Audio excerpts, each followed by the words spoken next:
Let's get reaction now, and we'll speak to Professor Hartmut Winkler. He is from the Department of Physics, and that's at the University of Johannesburg. Prof, good morning to you. You've heard the words of the Eskom CEO.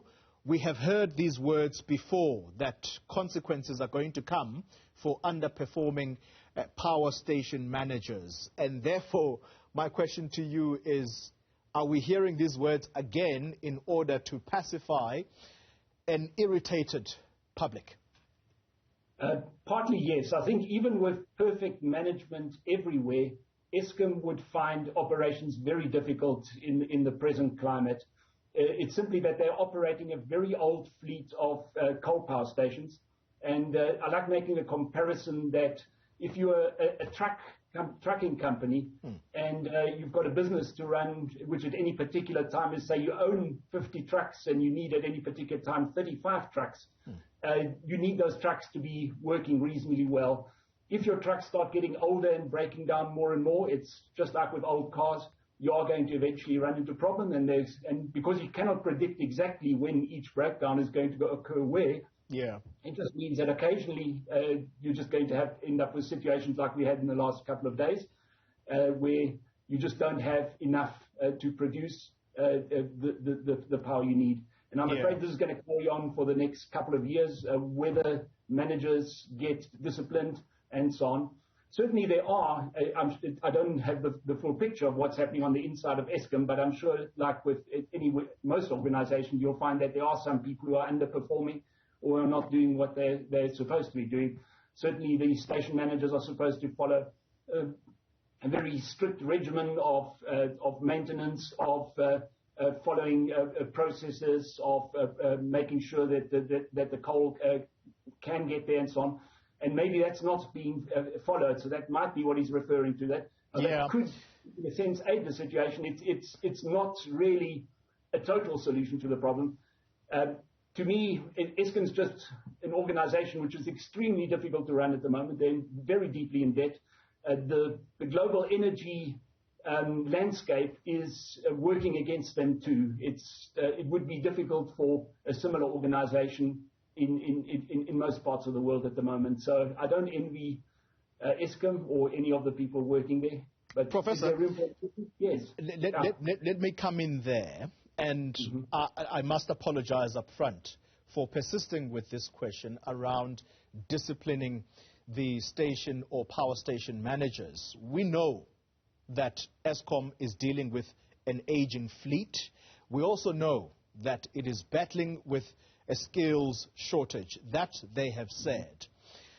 The reason I ask about the power station managers that are going to be disciplined, I did say, we've heard it before, perhaps we should be talking about those that are now being shown the door or have been shown the door, and we have not seen that. Why are we not seeing that, if indeed this latest statement that we're going to discipline you is not to pacify the public? Yes, I think there is an element of trying to pacify the public. I agree with you in that respect. It could also be that certainly because Eskom is such a major institution in this country with a lot of interest, plainly the whole country is interested in that.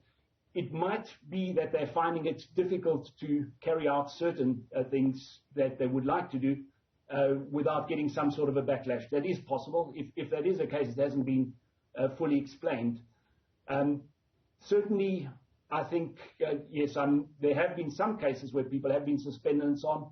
Has it been enough? Has it been everybody? I'm sure it's not. So, yes, I agree that they could do more. They could be more decisive. I think they are fearing some sort of a backlash if they do. Professor, then I want to bring a different angle to this Eskom story, and that angle is city power, which provides electricity for Johannesburg residents.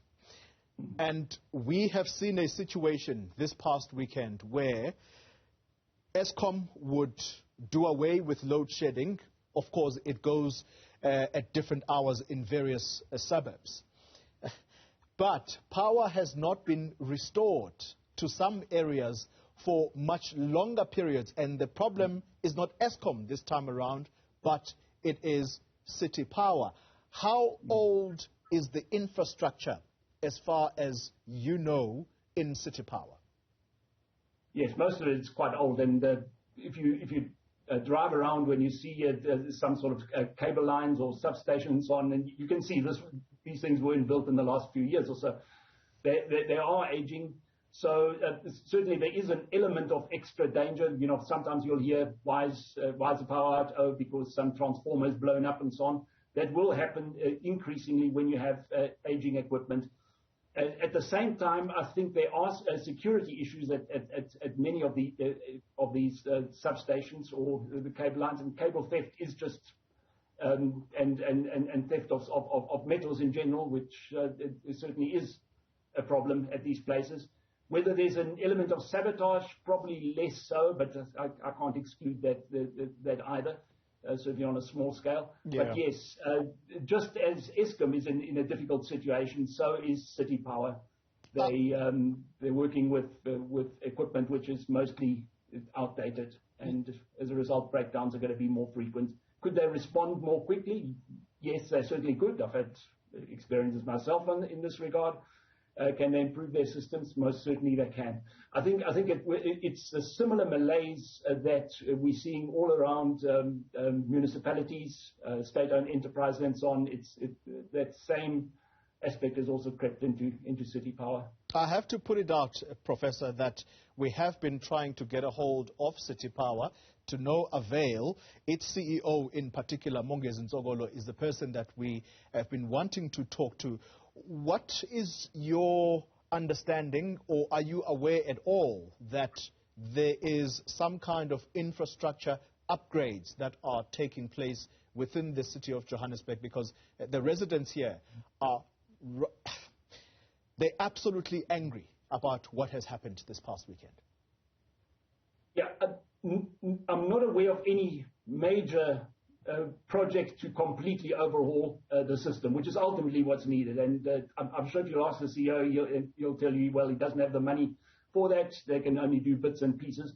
At the moment, it's really a case of whoever shouts the loudest, wherever there's a breakdown, they'll send something and do a quick fix. And the thing is, once people do get the electricity back, they tend to be more quiet, even though the problem ultimately hasn't really been solved yet. And it's likely that something will occur again. So at the moment, certainly the way city power is running is as they're reacting to things as they're happening. I don't really see much of a proactive approach.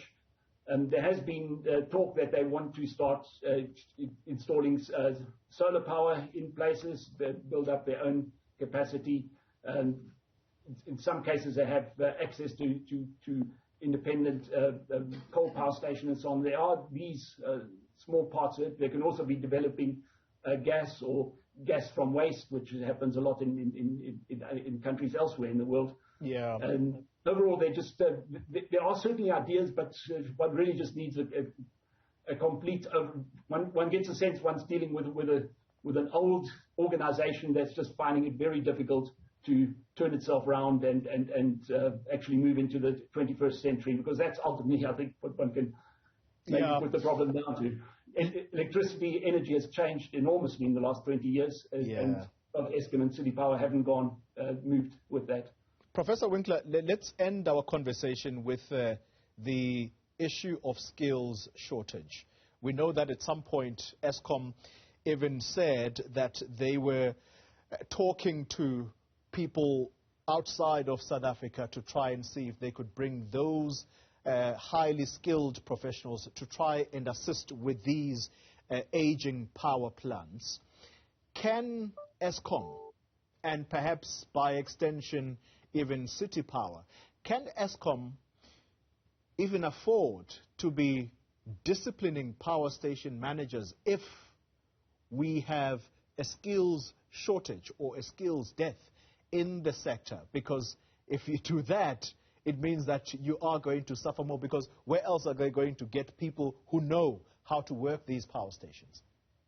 Yes, well, it's already difficult getting people in the first place. It's if somebody asked me, would I want to go and work at Eskom or City Power, I'd say, well, why would I do that?